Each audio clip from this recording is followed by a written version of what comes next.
Band Cidade de hoje está de volta, hora das informações do esporte por aqui.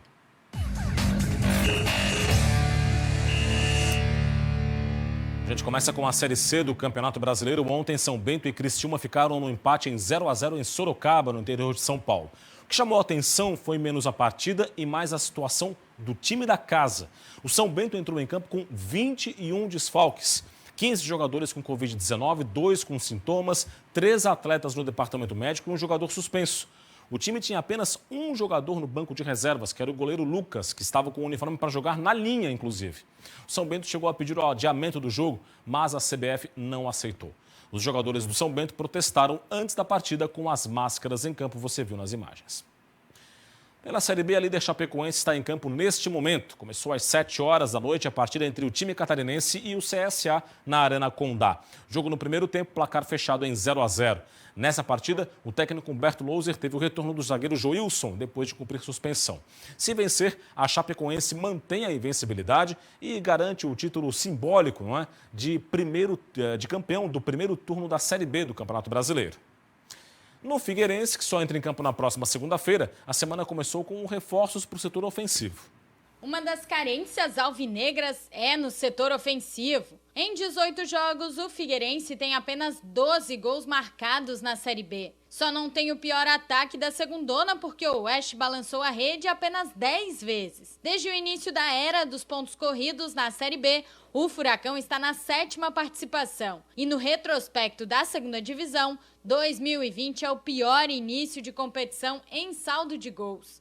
Até então, 2019 tinha sido o ano em que o Furacão havia marcado o menor número de gols no turno da Série B. Foram 15. Já este ano, o turno ainda não fechou e foram 12 gols. E para tentar mudar este panorama, o alvinegro segue se reforçando no ataque. De acordo com o clube, as novidades são os atacantes Erisson, de 21 anos, que pertence ao 15 de Piracicaba e chega por empréstimo, e Lucas Barcelos, de 22 anos, atleta do Fluminense e que fica até o final da Série B. Já quem desfalca o alvinegro é o volante Giovani, que está com uma lesão muscular na coxa esquerda e fica entregue ao departamento médico de 3 a 4 semanas, de acordo com a assessoria do clube. O Figueirense volta a campo no sábado contra a Ponte Preta no estádio Moisés Lucarelli, em Campinas. E teve o horário do confronto alterado, das 4h30 para as 5h30 da tarde. Com uma sequência de 3 jogos sem perder, sendo 2 empates e 1 vitória, o Figueirense, que hoje é o primeiro dentro do Z4, busca fechar o turno respirando fora da zona de rebaixamento. E olha só que notícia legal para o futsal feminino de Santa Catarina. As Leoas da Serra voltaram às quadras e com um título, veja. As Leoas da Serra venceram o Taboão da Serra por 4-1 no jogo de volta e conquistaram o título da Supercopa de Futsal Feminino em Lages. A partida de ida foi realizada em março, antes da pandemia do coronavírus. Na ocasião, as Leoas já haviam vencido o Taboão por 2-0.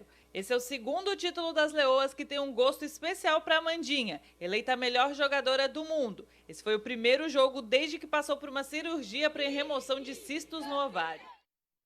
Parabéns às meninas. O seguro DPVAT registrou aumento nos avisos de sinistro em setembro deste ano. Santa Catarina está entre os estados que mais fizeram solicitação de indenizações. Veja na reportagem.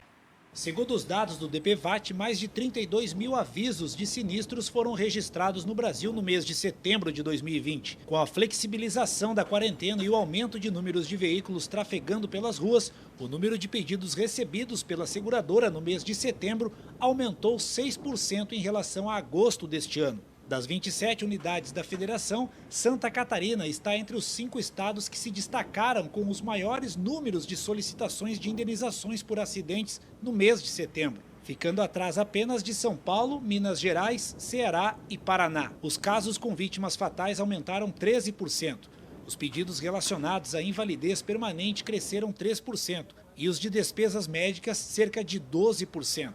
Apesar da ampliação das campanhas de comunicação e de educação sobre o DPVAT, ainda tem gente que nunca ouviu falar sobre a utilidade desse seguro. Já sofri acidente, já fui atropelado e eu não sabia do DPVAT porque eu nunca fui atrás. Eu já ouvi falar no DPVAT, mas só que eu nunca parei para me analisar o porquê e como é que funciona, entendeu? Para que serve. O DPVAT é um seguro obrigatório de caráter social que protege os mais de 212 milhões de brasileiros em casos de acidente de trânsito, sem apuração de culpa. Ele pode ser destinado a qualquer cidadão acidentado em território nacional, seja motorista, passageiro ou pedestre, e oferece 3 tipos de cobertura: morte, no valor de R$ 13.500, invalidez permanente, com valores que podem variar entre R$ 135 e R$ 13.500, e reembolso de despesas médicas e suplementares com valores de até R$ 2.700. A proteção é assegurada por um período de até 3 anos. E é isso, ficamos por aqui com o Band Cidade de hoje. Vem aí o Jornal da Band com as notícias do Brasil e do mundo. Fiquem ligados, um forte abraço, muito obrigado pela audiência, boa noite e até amanhã. Tchau.